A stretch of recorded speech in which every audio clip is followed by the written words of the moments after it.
예, 수업 시작하겠습니다. 오늘 강의 계획서 제가 드렸거든요. 강의 계획서를 간단하게 먼저 볼게요. 지금 본 수업은 이제 기출문제는 우리가 다 풀어봤고, 그리고 기출문제와 공무원 기출문제로 구성된 OX도 대략 한 500개 정도 풀어봤죠. 그렇게 해서 여기 있는 예상문제집도 단원별로 되어 있기 때문에 이 예상문제집까지 풀게 되면은 총 행정학을 이제 4회독을 하게 되는 거예요. 그렇죠, 여러분? 근데 이 예상문제집 같은 경우에는 풀어보시면은 알겠지만 난이도가 상당해요, 여러분. 그러니까 어려운 문제집이라고 보면 되고, 검증은 이미 다 끝났습니다. 기존에 보셨던 분들이 좋은 결과를 만들어 내셨기 때문에 검증은 이루어진 문제집이다. 자, 그런데 거기 두 번째 네모에서 강의 계획서에서 단원별 예상 문제 풀이 강의 계획이라고 적혀 있죠. 거기에서 3번에 수업 개요라고 제가 적어 두었지 않습니까? 거기에서 2번 선지 한번 같이 볼게요. 예상 문제는 기출 문제는 아니죠, 행정사. 기출 문제는 아니므로 이론서에 없는 선지들도 간혹 나올 수는 있어요. 근데 여러분들 중에서 이제 성격상 완벽주의를 추구하시는 까닭에 나는 이론서에 없는 선지도 모두 완벽하게 이해하겠다 이렇게 생각하시는 분들이 혹여 계실 수도 있는데, 그러지 마시고 제가 지금 적어둔 것처럼 문제집을 통해서 이런 선지도 있구나 한번 경험하는 차원으로 넘어가셔도 상관없어요. 근데 이제 답이 왜 정답이었는지는 한번 생각해 볼 필요는 있는 거죠. 그래서 굵직하게 이제 이해하는 차원으로 한 바퀴 돌린다 생각하시면 좋을 것 같아요. 자, 그리고 주차별 강의 내용에서 제가 꼼꼼하게 정리를 해두었는데 몇 페이지까지 진도를 나가겠다고 다 명시를 해두었죠, 여러분. 그럼 여러분들이 이제 오늘은 문제를 못 풀어보셨겠지만 다음 주에 오실 때는 제가 이제 적어둔 페이지 있죠. 거기까지 풀어온다 한번 생각하시기 바랍니다. 그래서 이제 한번 풀어보시고 저랑 같이 또 한번 같이 풀어보시고 나중에 한번 복습하는 차원에서 한 번 더 풀어보시고 이렇게 해서 토탈 한 3번 정도 경험을 하시면 충분한 공부가 되실 거예요. 그리고 거기 8주차에 보면은 제가 이제 강의 계획서를 짜고 이제 계획을 잡으면 대략 어느 정도의 수업이 마치겠다 이게 이제 산정이 되거든요. 그럼 8주차에 제 계산으로는 약간 일찍 끝날 수 있어요. 그래서 행정학 같은 경우에는 저 개인적으로 동형 모의고사 한번 보겠습니다. 제가 이제 경험상 동형 모의고사 본다고 하면 결석이 있으세요. 근데 결석하지 마시고 꼭 한번 치러보시기 바랍니다. 그리고 이번에 이제 동형 모의고사 쳤던 거 있죠, 여러분? 제가 이제 성적표를 받아봤어요, 사실은. 근데 여러분들 개인적인 뭐 정보가 들어가 있는 건 아니고요. 수험번호로 이제 제가 보기 때문에 그래서 제가 대략 쭉 점수를 훑어봤는데 과락이 많지는 않더라고요. 과락이 많지는 않은데 전반적으로 조금 더 한 번 더 이제 끌어올릴 필요는 있겠다라는 생각은 들었어요. 혹여 있잖아요. 이번에 시험 보시고 행정학 점수가 내가 좀 뭔가 걱정이 된다. 이런 분이 계시면은 수업 후에 뭐 저 찾아오셔도 좋습니다. 잠깐 뭐 상담 같은 거 하셔도 상관은 없을 것 같아요. 자, 그러면 이제 예상 문제집을 피시죠. 12페이지 한번 보도록 하겠습니다.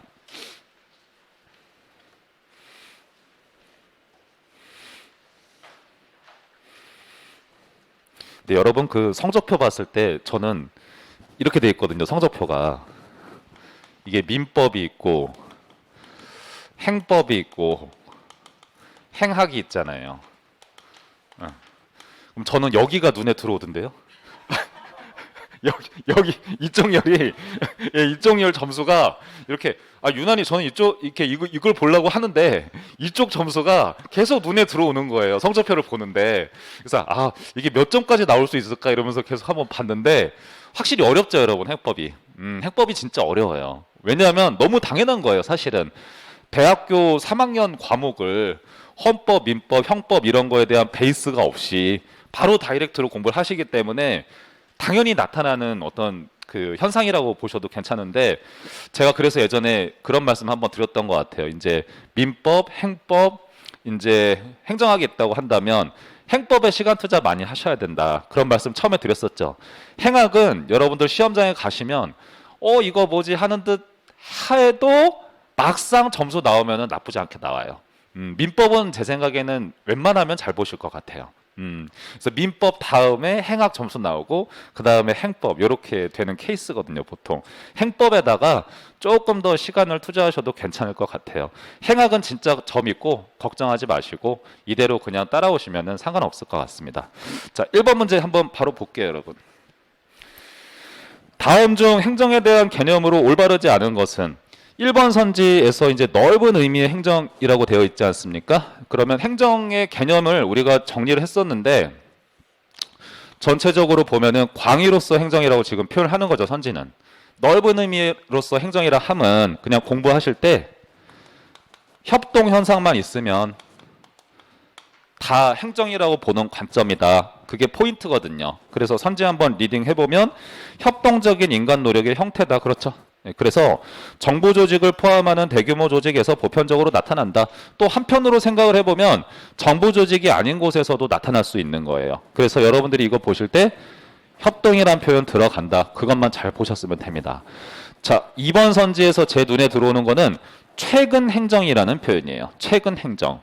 이 개념은 두 번째 줄에 보시면 거버넌스라고 되어 있죠. 그럼 최근 행정 개념 이러면 거버넌스라고 치환하시는 거예요. 거버넌스라는 것은 우리 이제 공부했을 때 정부, 시장, 시민사회 간의 협력 체계 이러면 거버넌스라고 봤었죠. 네, 문제 없는 선지가 되겠습니다. 3번 선지는 좁은 의미라고 했으니까 조금 딱딱하게 표현하면 협의로서 행정 이렇게 생각하셔도 좋고요. 거기서 포인트가 되는 건 뭘까요? 행정부 조직이에요. 행정부 조직의 그 모든 활동, 노력 이렇게 생각하시면 돼요. 자, 그런데 4번 선지 보시죠. 행정은 정치 과정과는 분리된 정부의 활동으로 공공서비스 생산 및 공급 분배에 관련된 모든 활동이다. 불편한 부분이 어디신가요? 네, 잘하셨습니다. 분리된이 지금 틀린 거예요. 연결된 이렇게 표현을 하셔야 됩니다. 그럼 예를 들어서 행정이라는 것은 국민의 세금으로 운영이 되죠. 그렇기 때문에 국민의 다양한 요구, 국회의 간섭 등을 수용할 수밖에 없는 거죠. 그래서 정치 과정과는 분리된 이 표현이 지금 틀린 거예요. 오케이. 5번 선지 보시면 행정과 경영은 유사하죠. 관리 활동이라는 측면에서는 분명 유사한 면이 있어요. 하지만 다른 점들도 있는데 그중에 대표적인 것이 바로 목적이 되겠다. 예를 들어서 행정 같은 경우에는 공익이라 보면 되고 경영 같은 경우에는 그 목적이 사익이다 이렇게 보시면 되겠죠. 상대적인 차이를 얘기하고 있습니다. 그래서 정답은 4번 선지였어요. 고전적인 문제예요. 사실은 고전적인 문제. 이 문제에서 여러분들이 보셔야 되는 건 딱 이거밖에 없는 것 같아요. 광의로서 행정은 협동이다. 예를 들어서 협의로서 행정은 정부의 활동이다. 그 다음에 최근 행정의 개념이다. 거버넌스다. 이렇게. 이게 기본적으로 중요한 여러분들이 암기해야 될 내용이라 생각하시면 되겠습니다. 아까 그 정치 과정과는 분리된 내지는 연결된 그 내용은 행정과 경영의 차이점 내지는 유사점에서 나오는 지식이니까요. 오케이. 이 정도 얘기. 자, 그 밑에 2번 문제 보겠습니다.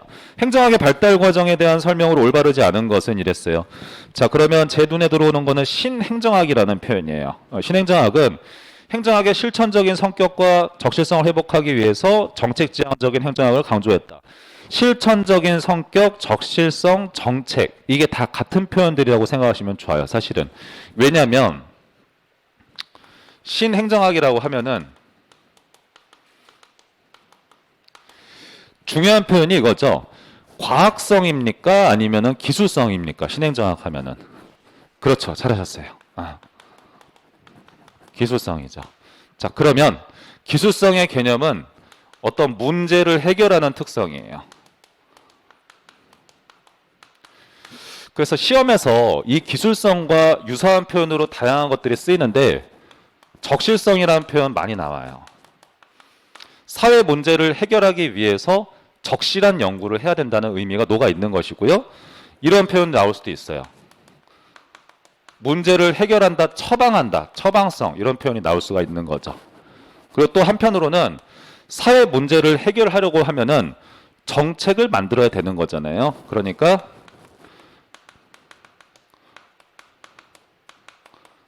이런 표현들이 나올 수가 있는 거죠. 그러면 이게 결국에 문제를 풀어보는 이 해설지를 보는 관점 중에 제일 좋았던 거는 단초는 여기예요. 결국에는 신행정학이라는 게 과학성이 아니라 기술성과 관련이 깊다는 거죠. 여기에서부터 이제 출발이 된다는 거예요. 자, 2번 선지 보시면 사이먼은 행태주의를 주장한 사람인 거죠. 그렇기 때문에 행동 연구를 한 사람이므로 인간 행동의 연구에 초점을 두었고 제 눈에 들어오는 거는 과학화라는 표현이 딱 눈에 들어옵니다. 지금 보면 이것도 이렇게 되죠. 행태주의가 있어요. 얘는 학자로 보면은 사이먼이죠. 사이먼은 기술성이 아니라 과학성을 추구하죠. 이런 표현들을 여러분들이 생각해 볼 수가 있는 겁니다. 같이 따라다니는 친구들이다 보시면 좋아요. 자, 3번 선지 보시죠. 애플비는 정치는 국가의지 표명하고 정책을 구현하는 것이며 행정은 이를 실천하는 것으로 보아 제 눈에 들어오는 건 뒤의 표현이에요. 그럼 지금 보면요. 정치와 행정의 차이를 명확히 구별했다고 되어 있죠. 자, 저 한번 볼게요. 디목, 애플비. 이 사람들은 이론론입니까? 아니면 이원론입니까? 그렇죠. 잘하셨습니다. 정치, 행정, 이론론이죠.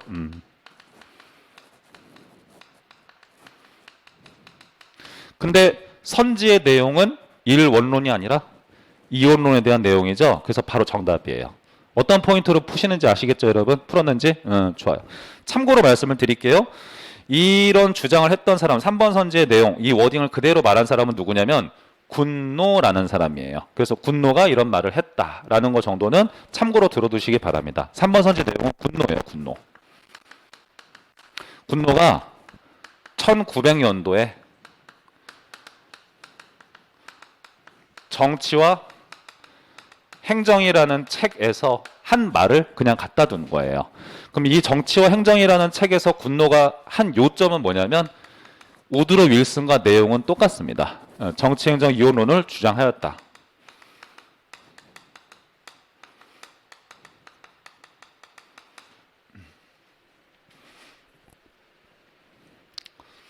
자, 그 다음에 4번 선지 한번 보시죠.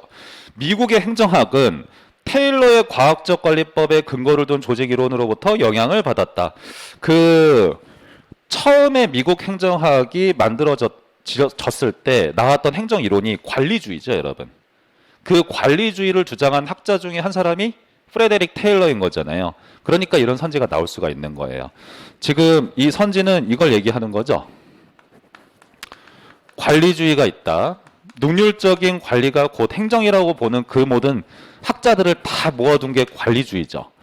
관리주의를 우리가 배웠을 때 대표적인 사람이 우드로 윌슨이 있고 그 다음에 테일러가 있고 좋습니다. 어휘과 귤릭이 있는 거죠. 그러니까 요 선지가 나올 수가 있는 거예요. 좋아요. 5번 선지는 좀 어려운 면이 있기는 하네요. 제가 한번 보면 윌슨은 행정학을 정치학의 영역으로부터 분리시키고자 절대군 주제하에서 발전한 유럽 행정의 선진적인 면을 받아들여서 제 눈에 들어오는 거는 유럽 행정의 선진적인 면을 받아들였다. 그 부분이 중요한 포인트예요. 밑줄 쭉 칠까요, 여러분? 그 면은 뭐냐면 관료제라고 생각을 하시면 돼요. 관료제 조직. 그래서 우드로 윌슨은 능률적인 관리를 하고 싶었잖아요. 그 능률적인 관리를 위한 도구로서 관료제 조직이 적합하다고 생각을 했어요. 그래서 유럽 행정의 그런 면들을 받아들이자라고 얘기를 했다는 거예요. 그 정도 하나 보셨으면 되겠습니다. 올해 시험장에 여러분들이 들어가시면 정치행정 2원론 혹은 1원론은 한 문제 나올 가능성이 매우 크다 생각하시기 바랍니다. 우리 연습을 좀 많이 했었어요. 3번 문제 한번 보실게요.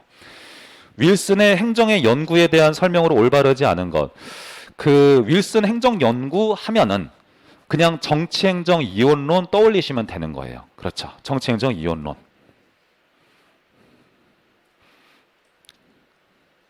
제가 생각할 때는 이 3번 문제를 여러분들 입장에서 제가 살펴보면 1번 선지를 알기가 힘들어요. 그럼 이제 모르는 선지니까 정답 처리하면 안 되시겠죠, 여러분? 그 상태에서 2번, 3번, 4번, 5번 선지는 이원론과 관련성이 있다는 걸 눈치를 딱 채야 되는 거예요. 아, 그래서 상대적으로 정답이 1번이구나. 이렇게 정답 처리를 했으면은 올바른 과정이라고 생각을 해요.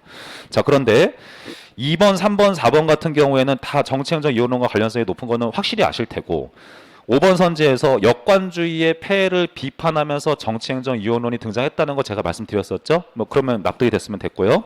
1번 선지가 그래서 정답인데 이거는 역관주의의 등장 배경이에요. 역관주의의 등장 배경. 그럼 제가 리딩을 해볼게요. 정부 개혁을 통해서 특정 지역 및 계층 중심의 정부 관료 파벌을 해체하고자 했다. 그럼 그 관료 파벌에다 동그라미 하시고 동부 출신이라고 적어두시면 돼요. 동부 출신. 미국 동부 출신. 그거를 해체하기 위해서 잭슨 대통령이 역관주의를 도입하셨다. 이런 거잖아요, 여러분. 미국이라는 땅은 뭐 이런 거 안 그리셔도 돼요. 영국에서 이제 빠져나온 종교인들이 동부 쪽에다가 자리를 잡아서 생겨난 땅이거든요. 사실은 그 시초가 그렇습니다. 그럼 이제 미국을 이렇게 동부하고 서부 쪽으로 나눠서 봤을 때 동부 쪽이 이제 기득권이에요. 그래서 미국의 아이비리그 대학들은 다 동부에 위치해 있거든요. 사실은. 근데 늘 그렇듯 기득권이 있으면은 거기서 또 적응을 못하고 서부 쪽으로 가는 사람들이 생겨나게 돼요. 그럼 여기 쭉 서부로 갔던 사람들을 서부 개척민들이라고 얘기를 하죠. 근데 사실 말이 개척민이지 이때 인디언들을 진짜 많이 죽였죠, 여러분. 사실은 그런 아픔의 역사가 있기는 하죠. 근데 여기 서부 출신의 대통령이 잭슨 대통령이세요. 이 잭슨 대통령은 서부 출신의 사람들이 그러면 적극적으로 지지를 했기 때문에 당선이 되셨겠죠.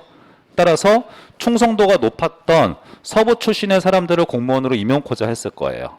그러니까 1번 선지 맥락이 나올 수가 있는 거예요. 어떤 의미인지 알겠죠, 여러분? 좋아요. 아주 좋은 문제죠. 고급스럽죠. 잘 낸 문제입니다. 14페이지 넘어갈게요.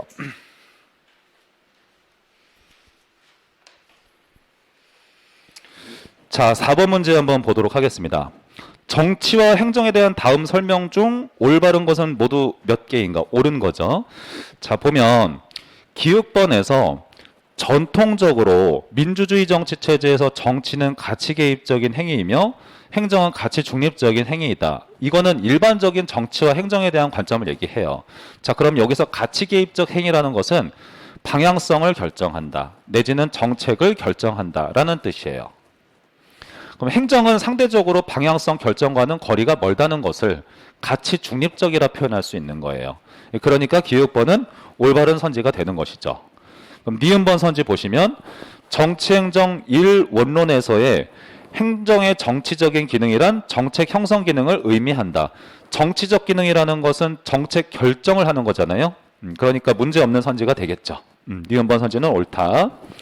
그 다음에 디귿번 선지 한번 보도록 할게요. 1960년대 발전 행정론이 대두가 되면서 기존의 행정 우위론과 대비되는 정치 우위론의 입장에서 이거 정치 행정 새 이론론 얘기하는 거거든요. 그럼 한번 이 선지를 보면 이거 공식이거든요. 발전 행정론 이퀄 정치 행정 새 1원론 인데 이 발전 행정설 자체가 행정부 주도하에 국가 발전을 주도하는 거잖아요. 그렇죠. 그러면 입법부보다 행정부가 더 많은 권력을 가지고 있는 거죠. 따라서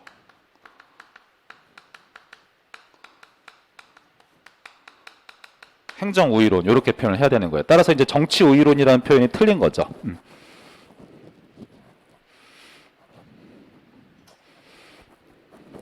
자, 그러면 리을번 선지 한번 보도록 할게요.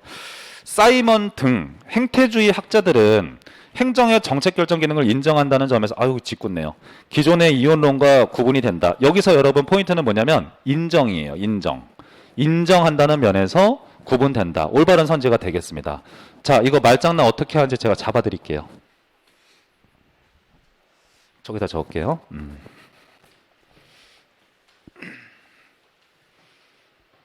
이 허버트 사이먼 선생은 행정학의 연구 영역을 가치의 영역과 사실의 영역으로 뭐 분리했다는 거 우리가 많이 했었죠.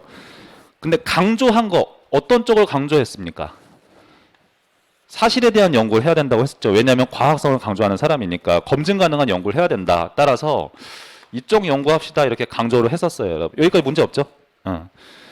근데 이런 것에 대한 가치에 대한 연구 분야가 있다는 것은 인정은 한다. 이런 식으로 가요. 자, 근데 중요한 건 인정할 뿐인 거지 연구할 필요는 없다라고 생각을 하거든요. 그러니까 인정이라는 표현은 들어갈 수 있다. 이렇게 생각하시기 바랍니다. 같은 얘기라 생각을 하시면 좋아요. 그래서 3번이 정답이 되겠다. 아주 어려운 문제죠. 왜냐하면은 몇 개냐 이게 이렇게 났기 때문에 아주 어려운 문제입니다, 여러분. 작년에 이 문제집을 가지고 이제 좀 풀어보면서 지금은 이걸 좀 더 수정을 받지만 그 수강생분들이 하셨던 말씀들이 기억이 나거든요. 저는 다 이제 경험을 했으니까 선생님 이거 문제집 너무 어렵습니다. 막 이러셨던 말 기억이 나거든요. 근데 정말 많이 도움이 되거든요. 사실은 한번 생각을 해보는데 왜냐하면 경험하지 못한 워딩들이잖아요. 그렇죠. 자, 5번 문제 한번 볼게요. 다음 분류에 해당하는 재화에 대한 정부의 역할로 적절하지 않은 것은 이랬어요. 그럼 딱 보자마자 그 네모부터 먼저 채워야 되는 거예요.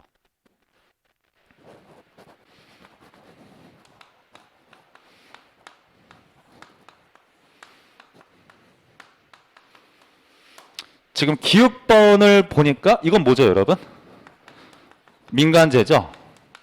그러니까 사적재라고 생각하시면 되겠어요. 우리가 이제 시장에서 구입하는 모든 물건들이 있지 않습니까? 그거를 갖다가 이제 배제성과 경합성을 띈다라고 표현을 하죠. 혹시 기억이 안 나실까봐 말씀을 드리는데 배제성을 띈다는 것은 돈을 내라는 뜻이에요. 그리고 경합성을 띈다는 것은 경쟁이 붙는다는 뜻으로 이해하시면 돼요. 그래서 제가 전기를 예로 들었었죠, 여러분. 전기 같은 경우에는 여기서 켜고 있다고 해서 다른 건물에서 이용 못하고 그런 게 아니죠. 그렇기 때문에 전기 같은 경우에는 비경합성을 띠는 거죠. 이거 사적재다. 그 다음에 니은번 같은 경우에는 공짜이면서 경쟁이 있다는 거죠. 그럼 이거는 뭡니까, 여러분? 그렇죠. 공유재예요. 주인이 없는 천연 자원 같은 거 생각하시면 되겠죠. 그 다음에 디귿번 같은 경우에 돈을 내는데 상대적으로 경쟁은 붙지 않는다는 거예요. 그럼 이거는 전기 서비스 같은 거 생각하시면 되죠. 요금제라고 보시면 되겠어요. 그럼 나머지 하나는 공공재 아니겠습니까? 그렇죠. 이거를 잡고 가서 생각을 하셔야 되는데, 자, 이거 문제 풀 때 기술 하나 알려드릴게요. 이 네 가지 서비스 혹은 재화에 대해서 모두 다 정부가 개입해서 공급은 가능한 거예요. 이유가 다를 뿐인 거예요. 근데 지금 기획번 선지를 보세요. 기획 재화는 시장에 맡겨두고 정부가 간섭을 하지 않아야 된다라고 나왔죠. 그건 아닌 거예요. 그래서 바로 1번 정답 처리하셨으면 되는 것이다. 그럼 이제 민간재 같은 경우에는 예를 들어서 가치재의 경우에는 형평성 차원에서 정부가 개입하여 공급도 가능하다라고 표현을 하거든요. 예를 들면 의무교육 같은 거, 돈 없다고 이런 서비스 못 받으면 안 된다라고 얘기를 하거든요, 여러분. 교육 서비스 같은 거 생각하셔도 괜찮아요. 자, 그 다음에 니은번 같은 경우에는 이제 공유재잖아요. 그럼 공유재 같은 경우에는 우리 공유지의 비극이 발생할 수 있다고 했었지 않습니까? 그렇기 때문에 무분별한 사용을 막는 규칙을 설정한다. 이렇게 표현할 수가 있는 거죠.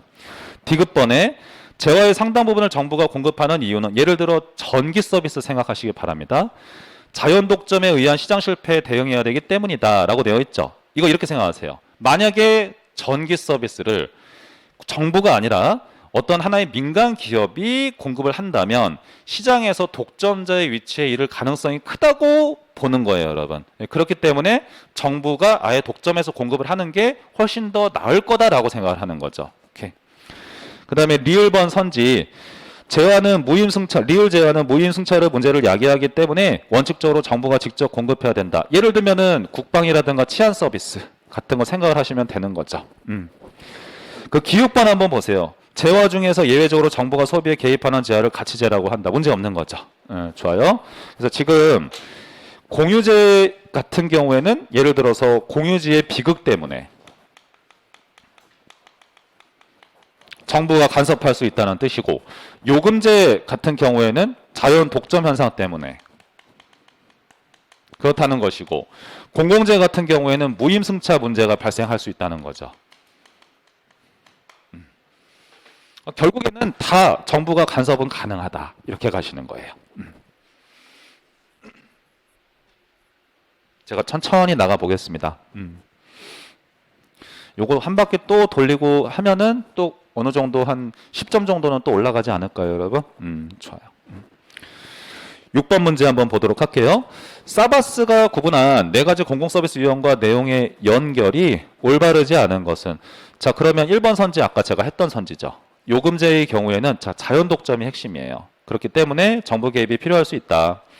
자, 2번 선지 같은 경우에는 주의하실 게 집합제라고 나왔죠, 여러분. 요즘에는 잘 쓰지 않는 번역인데 여기 공공재하고 같은 표현이에요. 그래서 비배제성으로 인하여 무임승차 문제가 생길 수 있다. 자, 그러면 비배제성의 의미도 기억을 해두시면 좋죠. 공짜예요, 여러분. 공짜로 이용할 수 있는 특성이에요. 3번 선지 보시면 시장제 내지는 민간제 같은 뜻입니다, 여러분. 그러면 경합성과 배제성 이거 문제 없죠. 경쟁도 붙고 돈도 내야 되는 거예요. 4번 선지 공유제 같은 경우에는 지금 나온 것처럼 과잉소비와 자원고갈이라는 것 자체가 공유제의 비극과 같은 표현이에요. 근데 5번 선지에서 공유제라고 나왔는데 비경합성과 배제성을 갖는 재화이다 이렇게 나왔는데 그게 아니라 경합성과 비배제성 이렇게 표현을 해야 되겠죠. 그래서 5번을 정답 처리하셨으면 되는 거예요. 그럼 지금 이 5번 문제하고 6번 문제를 종합해서 한번 생각을 해봤을 때 5번 문제에 있었던 그 2x2 표 있죠, 여러분? 사실 거기만 잘 공부하시면 문제 없는 부분이 되겠습니다. 자, 넘어가도록 할게요.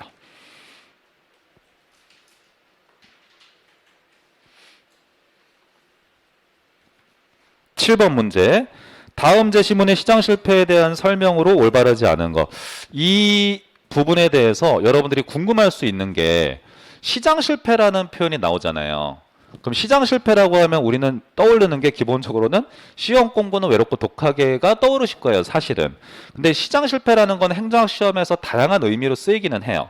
여기서 시장 실패라는 그 표현이 왜 들어갔냐면 주인이 없는 천연 자원이나 공원을 갖다가 정부가 간섭하지 않고 만약에 그냥 두게 되면 그게 이제 해로울 수 있다는 것을 시장 실패 이렇게 표현도 한다는 거예요, 여러분. 오케이. 자, 그 상태에서 한 마을에 적당한 크기 목초지가 있었는데 그 마을에는 10가구가 살고 있었다. 근데 각각 한 마리의 소를 키우고 있었고 그 목초지는 소 10마리가 풀을 뜯는데 적당한 크기였다. 소들은 좋은 젖을 주민에게 공급하면서 튼튼하게 자랄 수 있었다. 그런데 이유가 뭐 중요하겠네요. 한 집에서 욕심을 부려서 소 한 마리를 더 키우면서 문제가 시작되었다. 다른 집들도 소 한 마리 욕심을 부리기 시작을 하면서 목초지는 황폐화되었다. 그게 요점이지 않습니까?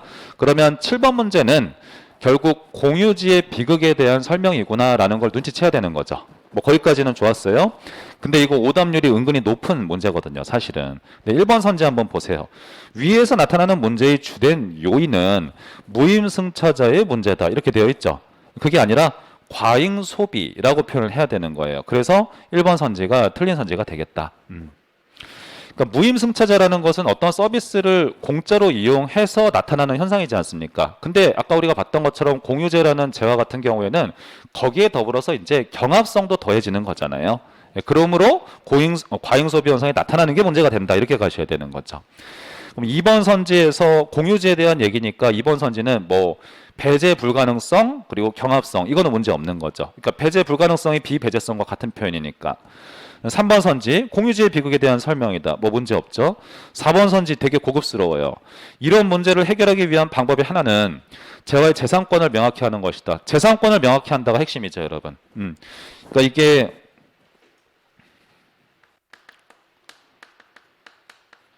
공유지의 비극을 막기 위한 해결 방안이 있었어요. 자, 그러면 두 가지로 분리가 되거든요. 전통적인 해결 방안이 있고 현대적인 해결 방안이 있어요. 이 전통적인 해결 방안 같은 경우에는 소유권을 부여하는 거예요. 그 소유권을 부여한다는 게 원래 공유제라는 재화 자체가 주인이 없는 천연자원 들판 이런 거 얘기하는 거잖아요. 그러니까 주인이 있게끔 만들면 해결할 수 있다. 지금 그런 논리고요. 그 주인은 정부가 될 수도 있고 시장이 될 수도 있는 거예요. 그리고 이 소유권 부여라고 주장한 사람은 가렛 하딘이라는 분이세요. 가렛 하딘. 나중에 이제 이론서 보면 나오실 겁니다. 이 주장을 언제 했냐면 1968년에 하셨어요. 행정학에서 1968이라는 숫자는 딱 두 번밖에 안 나와요. 그러니까 지금 여기 가렛 하딘 얘기, 공유주의 비극. 그 다음에 두 번째는 혹시 기억나실까요? 신행정학이라고 생각하시면 돼요. 미노브룩 회의. 그렇게 두 개밖에 없어요. 현대적인 해결 방안은 규칙을 설정한다. 자발적으로. 이해 당사자들끼리. 이것은 오스트롬이 제안한 얘기가 되겠다. 이 정도예요. 천천히 적으시죠.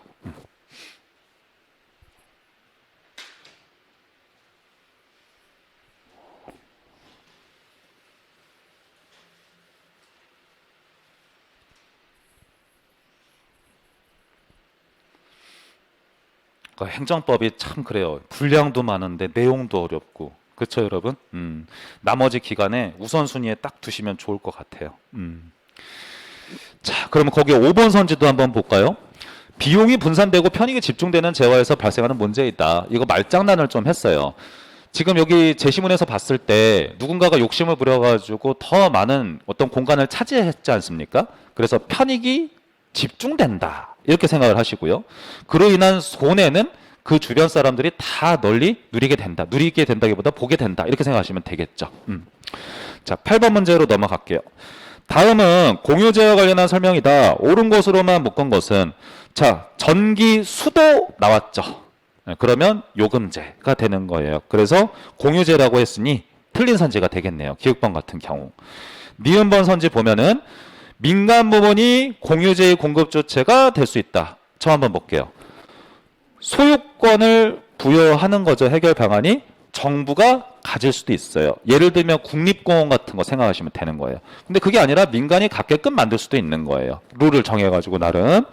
그 다음에 디귿번 선지, 적절한 조치가 없으면은 그냥 모두가 이용하지 못하게 되는 거죠. 그래서 과다 소비라는 표현, 그리고 고갈, 문제가 발생한다. 문제 없습니다. 그래서 니은과 디귿은 딱 맞아서 2번 선지가 바로 정답 처리가 되는 거죠. 리을번, 비경합성과 비배제성이라고 했죠. 그러면 공공재 이렇게 가야 되죠. 그래서 리을번 선지는 틀렸다. 제 생각에는 있잖아요. 만약에 이 부분에서 시험 문제를 냈을 때 아주 적절한 수준의 난이도라고 한다면 8번 문제 정도인 것 같아요. 이런 레벨이 행정사에서 얼마든지 나올 수 있는 수준의 문제가 될 것 같아요. 자, 9번 문제 한번 보시죠. 공공서비스에 대한 설명으로 올바르지 않은 것을 모두 고른 것은 무임승차 문제가 발생하는 근본 원인으로는 비배제성을 둘 수 있다. 자, 무임승차자 동그라미 하고 비배제성에 동그라미 하시면 되죠. 그러니까 결국에는 내가 돈을 내지 않고 이용할 수 있기 때문에 무임승차자가 발생할 수 있다. 이렇게 가시면 되겠죠.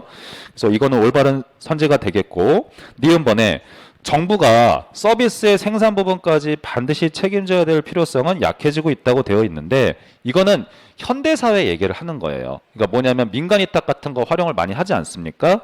그러한 어떤 흐름을 설명한 선지가 되겠어요. 작은 정부라고 적어둘까요, 여러분? 예를 들면 작은 정부 얘기예요. 니은번 선지 같은 경우에.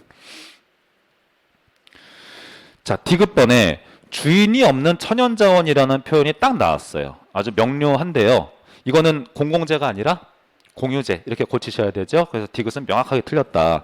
리을번에 공공서비스 공급을 정부가 담당해야 되는 이유로는 공공재의 존재 및 정보의 비대칭성 등이 있다. 여기에 지금 명시된 것들은 시장 실패 원인들인 거죠, 여러분. 네, 그렇기 때문에 정부가 공급할 수도 있다. 이렇게 가시면 됐어요. 그 다음에 미음번에 전기와 고속도로 나왔으니까 명확하게 요금제라고 해야 되는 거죠. 그렇기 때문에 4번 선지가 정답 처리가 되는 거예요. 여러분들도 당연히 그렇게 하시겠지만 이런 보기 박스 문제가 나왔을 때는 소거하거나 세모 처리하면서 가장 답인 걸 고르셔야 되는 거죠. 그러니까 객관식 문제 푸실 때 특히 행정학 시험의 경우에 법과 같은 과목에 비해서 다른 차이점이 있다면 가장 답인 걸 고르는 걸 원칙으로 하셔야 돼요. 그 점만 잘 기억을 하고 계셔도 점수가 어느 정도 올라갑니다. 오케이. 자, 그 다음에 10번 문제 한번 보도록 하겠습니다. 생산은 정부에서 하되 생산 수단은 민간의 시장 요소를 도입하는 것은 이랬어요. 그럼 바로 2번의 책임 경영 되겠죠? 2번 선지 정답인데 이거에 대해서는 제가 간단하게 좀 설명을 드릴게요.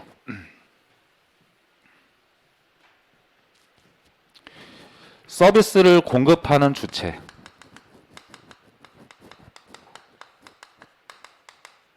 여러분 교재에 표는 안 나왔죠? 네, 좋아요. 이게 이제 정부가 될 수도 있고 민간 업체가 될 수도 있다. 그리고 서비스를 생산하는 방식, 생산 수단이라고 했을 때 권력이 있고 시장이 있다. 이렇게 표현도 하거든요, 여러분. 자, 저기에서 시장이라는 표현, 가격 메커니즘을 활용한다는 거예요. 돈을 받는다 이렇게 생각을 하시면 돼요. 돈을 받는다. 내가 돈을 내야 된다 이렇게 생각하시기 바랍니다. 시장이라는 거. 권력이라는 것은 상대적으로 돈을 꼭 내야 되는 건 아니다. 이렇게 가시고요. 서비스 생산에 대한 책임은 일반적으로 정부에서 진다. 라고 생각을 했을 때 서비스 공급 방식의 유형이 그래서 이렇게 4가지가 나오게 되는데요. 여기에 들어가는 게 책임 운영 기관이에요. 한번 생각을 해봐야 될 게 우리 행정사 시험에서 책임 운영 기관 자체는 중요한 거 맞죠, 여러분? 자, 책임 운영 기관 자체는 중요한데 책임 운영 기관 같은 경우에 제가 이제 국립현대미술관 같은데 예를 들어서 설명을 해드렸던 거 기억하시죠, 여러분? 자, 우리가 국립현대미술관 이용을 할 때 일반적으로 돈을 낸다고 배웠죠. 네, 그러니까 얘는 배제성을 띈다. 그렇죠? 네, 그 다음에 여기서 일하시는 분은 여러분 민간인이에요? 아니면 공무원이에요? 공무원이죠? 이거는 제가 몇 번 말씀드렸었으니까. 그렇죠. 그리고 이 책임 운영 기관은 하면은 NPM을 생각하셔야 되는 거예요. 제 말 맞죠? 그래서 지금 요거 얘기를 하는 것이다. 그 표 내용 자체가, 문제의 내용 자체가. 근데 예를 들어서 정부가 공급을 하면서 권력이라는 생산 수단을 활용한다. 이러면 일반 행정을 얘기하는 거예요. 그럼 이것은 예를 들어서 뭐 국방 서비스 같은 거 생각하셔도 괜찮고요.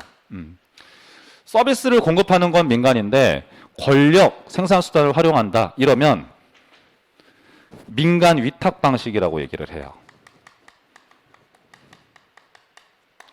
그래서 민간 위탁 방식의 유형은 사실 상당히 많거든요. 상당히 많은데 그 중에서 정부가 다 대다수는 책임을 지는 편이다 이렇게 얘기를 하는 거죠.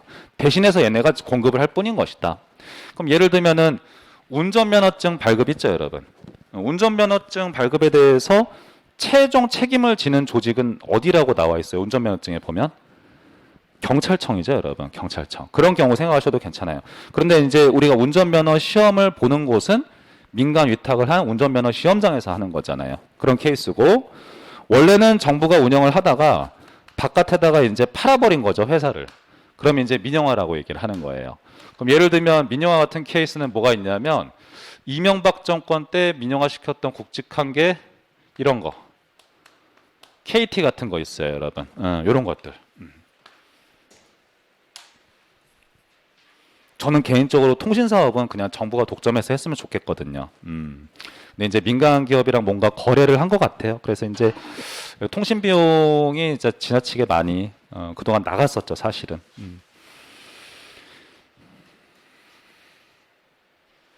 다 되셨으면 11번 문제 보도록 하겠습니다.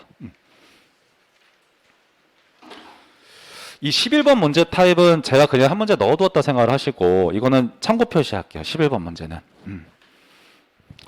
공공서비스를 측정하는 성과 지표의 종류를 지금 이 문제에서는 투입지표, 산출지표, 성과지표, 영향지표라고 표현을 했어요. 그럼 이 문제에서 동그라미를 딱 쳐야 되는 건 투입에다 동그라미 하시고 맨 끝에 영향에다가 동그라미를 하세요. 자, 다시 투입에다 동그라미, 영향에다 동그라미 이렇게 하셨으면 돼요. 자, 그러면 투입지표로부터 시작을 해서 영향지표가 있는데 어떤 서비스 성과 측정 기준을 잡을 때 이 투입지표라는 것은 카운트 하기가 쉬운, 숫자를 세기가 쉬운 가장 최소 단위라고 생각을 하세요. 예를 들면은 그 치안 기능을 수행하기 위해서 투입된 경찰관의 수, 아니면 경찰 차량의 수, 이런 식으로. 근데 영양지표라는 것은 가장 추상적이고 그에 반해서 거시적인 지표다. 예를 들면은 지역사회 질서 유지, 이러면 되게 추상적이잖아요. 아니면 뭐 치안, 이렇게 표현하면 되게 추상적이잖아요. 그렇죠. 그래서 투입 지표에서 영양 지표 쪽으로 갈수록 되게 추상적인 지표구나, 이렇게 가셨으면 돼요. 그렇게 놓고 봤을 때 그래도 이 보기가 조금 친절한 게 뭐냐면은 쭉 끝에서부터 한번 보도록 할게요. 국가 경쟁력이라는 표현을 썼죠, 여러분. 국가 경쟁력은 그러면 여러분 여기에 해당이 되는 거예요. 영양 지표라고 생각을 하시면 되는 거예요. 근데 지금 다음 사례에서 성과 지표에 해당하는 거 이랬잖아요. 그러면 영양 지표 바로 앞에 있는 거를 선택을 하시면 되겠죠, 여러분. 그렇기 때문에 50명이 취업했다는 표현이 눈에 들어오시죠, 여러분. 네, 그래서 3번 선지가 정답 처리가 된다, 이렇게 가시면 되는 거예요. 얘네들끼리 있잖아요. 다 인과관계를 지니고 있다는 거예요. 이만큼을 투입해서 요만큼의 산출이 나오고 이런 성과가 나오고 그로 인해서 큰 영향을 미치게 된다, 이렇게 연결관계를 가지고 있다. 그래서 맨 끝에 영양지표를 찾으셨으면 바로 이전 게 그 전 지표가 되겠다, 그렇게 요령만 체득을 하셨으면 되겠습니다. 자, 19페이지에서 행정이론 챕터를 들어갈게요. 자, 좀 어렵죠, 행정이론 챕터.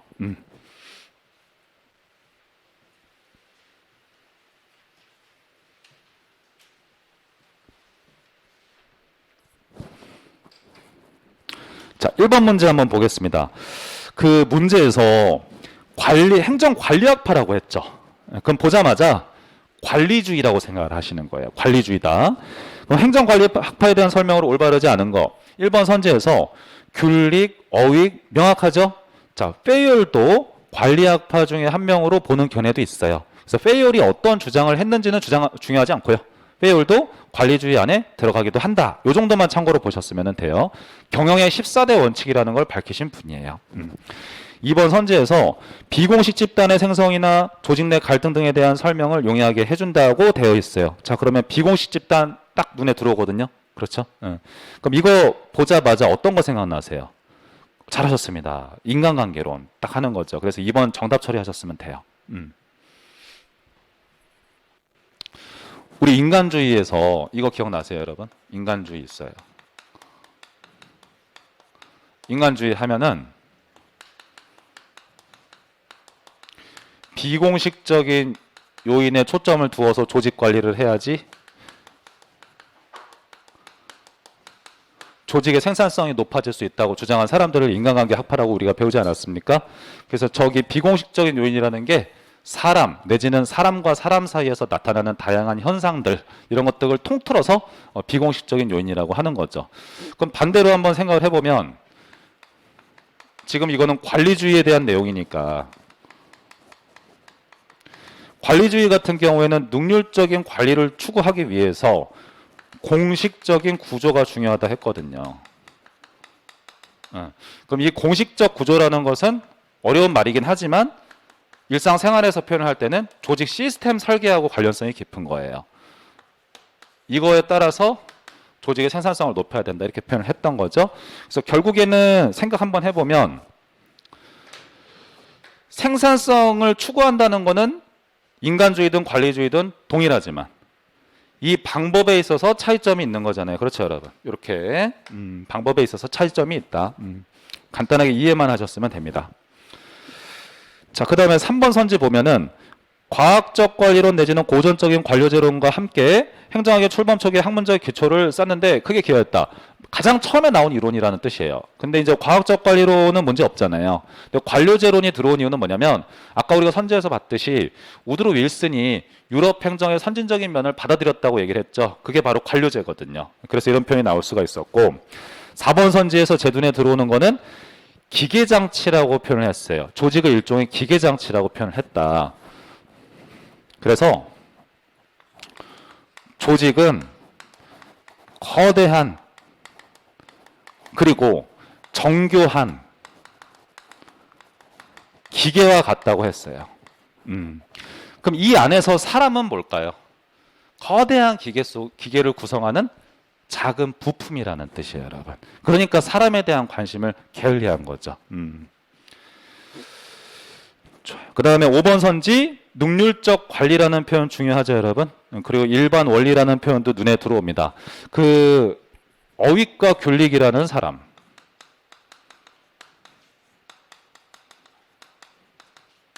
이 사람들은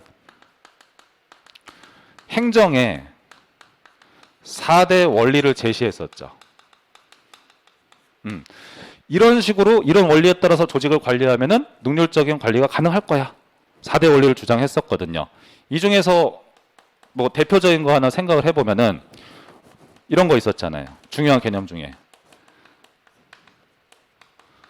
통설 범위의 원리 같은 거. 자, 여러분 우리 통설 범위의 원리가 행정 시험에서 되게 중요하거든요. 통설 범위의 원리가 뭐였죠, 여러분? 적절한 부하의 수라는 표현인 거죠. 되게 중요한 표현입니다, 여러분. 제가 적어둘게요.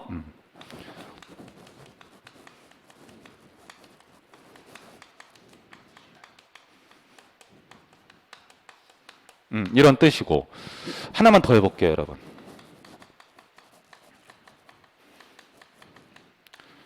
명령 통일의 원리. 이거는 기억하세요, 여러분. 한 명의 상관에게 보고하고 한 명의 상관으로부터 지시를 받도록 조직을 설계해야 된다는 뜻이에요. 그렇죠? 그래서 제가 그냥 간추려서 한 명의 상관에게 보고한다.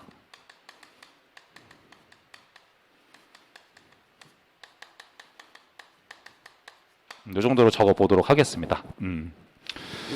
그 뭐 전문화의 원리, 부서 편성의 원리, 나머지 두 가지도 있기는 합니다만은 이게 중요하거든요. 여러분 시험에서 물어볼 수 있는 개념이에요. 꼭 챙겨두시기 바랍니다.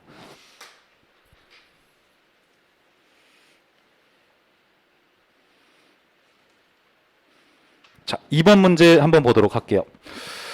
요건 약간 부수적이고 지역적인 선지가 조금 들어있어요. 행정학의 주요 이론과 그에 대한 비판이 바르게 연결되지 않은 것은 이랬어요. 자, 일단은 정답을 간단하게 먼저 보면은 4번 선지 보이시죠, 여러분? 먼저 볼게요. 과학적 관리론이라 되어 있는데 인간을 지나치게 사회심리적이고 감정적인 존재로 인식한다. 자, 사회심리적이라는 표현이 눈에 들어와요. 제 눈에. 그러면 이거는 뭐하고 관련성이 있습니까? 인간관계론하고 관련성이 있는 거예요. 그래서 4번은 딱 정답 처리가 된다. 자, 그러면 과학적 관리론을 주장한 프레데릭 테일러 같은 경우에는 인간을 뭐라고 간주했는가? 라고 했을 때 경제인으로 간주했다. 이러면 올바른 선지가 돼요. 그럼 경제인이라는 건 뭐냐면 내가 업무를 부여해주고 거기에 대해서 업무 처리 잘하면은 돈만 주면 돼. 그럼 돈만 주면은 그거 가지고 기본적인 욕구를 채우고자 하는 게 바로 인간이야. 이렇게 바라봤던 게 테일러의 견해가 되겠습니다. 그래서 4번은 정답 처리가 되고요. 여기서는 제가 선택적으로 선지를 볼게요. 부수적인 선지들이 좀 있어요. 1번 선지는 여러분 시험에 나올 수 있는 선지예요. 보셔야 되는데 공공선택론이에요. 그럼 공공선택론이라 하면 분권과 경쟁을 강조한다는 거 꼭 떠올리시기 바랍니다. 그렇긴 한데 인간을 이기적이고 합리적인 존재로 가정한 것은 지나친 단순하다라는 비판을 받기도 해요. 왜 그러냐면 공공선택론에서 인간은 어떤 존재입니까? 이익을 추구하고 자기 이익을 추구하고 그 이익을 극대화하려는 존재다 이렇게 가정을 하거든요. 근데 모든 인간이 과연 그런 것인가에 대해서 비판을 받는 면이 있다 이렇게 가셨으면 돼요. 2번 선지는 외우실 필요 없어요. 사실 제끼셔도 되는데 거버넌스 같은 경우에 보편적인 모형을 만들기가 어렵다라는 거예요. 왜 그러냐면 정부, 시장, 시민사회 간에 나타나는 여러 가지 상호작용을 살펴봐야 되거든요. 근데 그 상호작용 과정에서 영향을 미칠 수 있는 주변의 제3의 변수들이 너무 많다는 것을 내재화된 변수가 많다 이렇게 표현을 하고 있습니다. 그 다음에 3번 선지 한번 보시죠. 3번 선지 같은 건 해두셔야죠. 신제도론이라고 되어 있고 제도가 현상을 결정짓는다고 보죠. 신제도주의는. 자, 그런데 제도와 행위 사이에 정확한 인과관계를 설명하는 데 한계가 있다라는 것은 무슨 뜻이냐? 이거 한번 찍어보세요.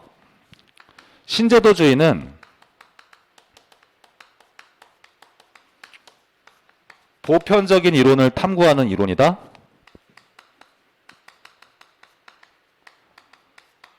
중범위 이론을 탐구하는 이론이다. 이거를 아셔야 돼요. 어떤 거를 선택하시겠어요? 정답. 중범위 이론을 추구하는 이론이 되는 거예요. 그러니까 지금 이 선지에서 정확한 인과관계를 설명하는 한계가 있다라는 표현이 나올 수가 있는 거예요. 사실은. 왜냐하면 정확한 인과관계라는 건 이걸 얘기하는 거예요, 여러분. 보편적 이론을 얘기하는 거예요. 근데 지금 신제도주의는 이쪽 관점인 거죠. 그 신제도주의에서 제도라는 것은 예를 들어 이런 거 있는 거잖아요. 각 국가의 역사적인 맥락 속에서 형성된 독특한 법 같은 거, 정책 같은 것들도 제도라고 보지 않습니까? 그럼 나라마다 제도라는 건 조금씩 차이가 있을 수 있는 거잖아요.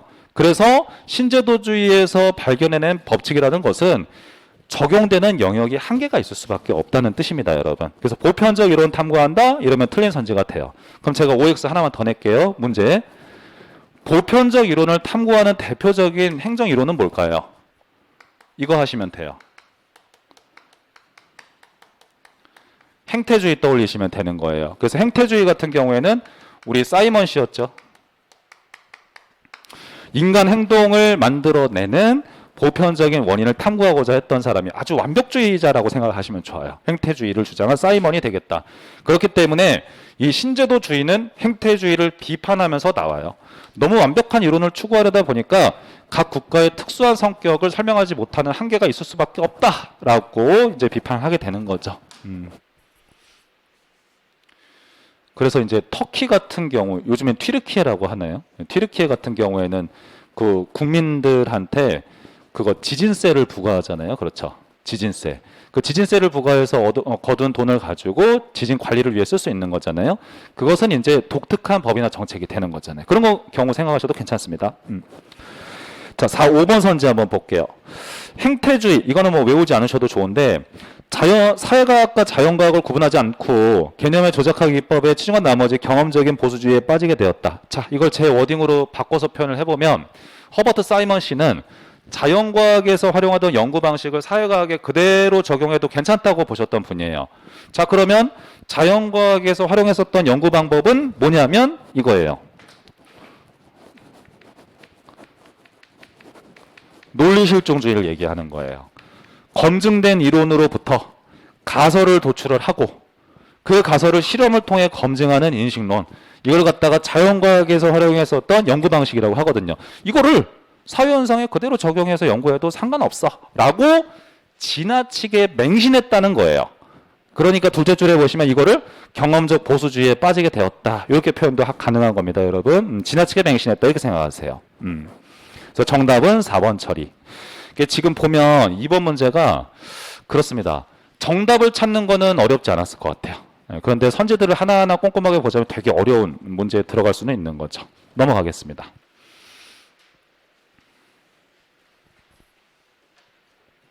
제가 3번까지 하고 쉬도록 할게요.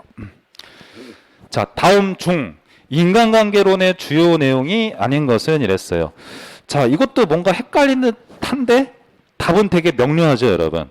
지금 2번 선지에서 시간동작 연구라고 나오지 않았습니까? 이게 유명한 표현이어서 말씀을 드리는데 시간동작 연구는 어떤 학자가 떠오르세요? 테일러라고 이제 여러분들이 기억을 하셔야 되는 거죠. 그러면 시간동작 연구라는 것은 결국 몇 시부터 몇 시까지 노동자들이 어떤 동작을 할 것인지를 자세하게 분석한 거, 이거를 시간동작 연구라고 해요. 그럼 지금 보면 동작 연구를 통해서 생산성을 극대화할 수 있는 유일 최선의 그 길을 발견해야 된다, 관리자라는 사람은. 이런 표현을 했던 거는 프레데릭 테일러다. 꼭 기억해 두시기 바랍니다. 많이 나오는 표현이에요, 사실은. 자, 그러면 거기 3번에서 1번 선지에서 보시면은 사회적이라는 표현 자꾸 나오죠, 여러분. 사회적이다. 그러니까 그 인간관계론에서 인간이라는 것은 사회심리적인 존재잖아요.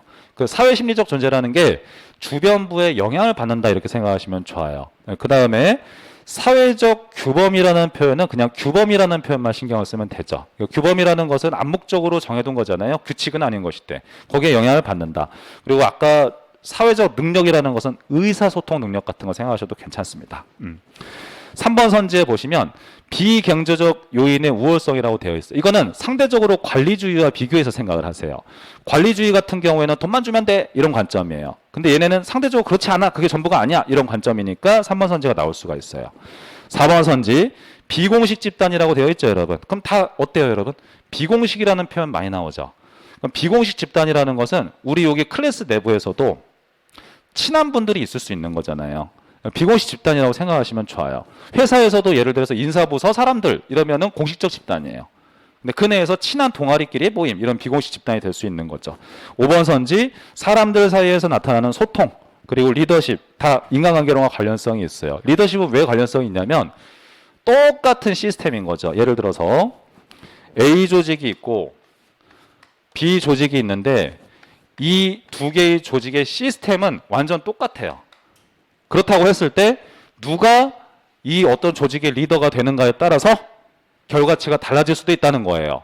그러니까 결국에 리더십론이라는 것은 사람에 대한 연구와 관련성이 깊은 것이므로 인간관계론에서 이제 나온 파생된 이론이라고 볼 수도 있는 것이죠. 자, 그럼 잠깐 쉬었다가 4번부터 풀도록 하겠습니다.